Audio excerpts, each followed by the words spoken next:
Hi, my name is Michael Hankerson with Hankerson Teen Luxury Division. One of my favorite family traditions on Christmas Eve is baking pecan pies with my daughters Jennifer and Kennedy to share with family and friends. We start by making the crust, combining flour and salt with a touch of almond flavor, then cutting the Crisco into the flour until it becomes light and flaky. A little cold water brings it together, the dough is rolled out, placed into the pie plates, brushed with egg white, and lightly dusted with cinnamon. For the filling, caro syrup, sugar, vanilla extract, and almond flavor are brought to a slow boil. Then butter is added and melted in. With the mixer running at a steady medium speed, the eggs are carefully added so they blend smoothly without cooking.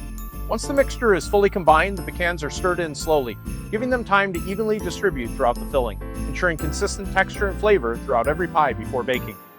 The finished filling is then poured into the prepared crust, creating full-size, medium, and small pies from the same batches. The pies are placed into the oven and baked until set, filling the kitchen with that familiar holiday aroma. This is a tradition we look forward to every year and one that means a lot to our family. If you have any questions, please feel free to reach out to me by phone or text at 602-770-7205. Thanks and have a great day.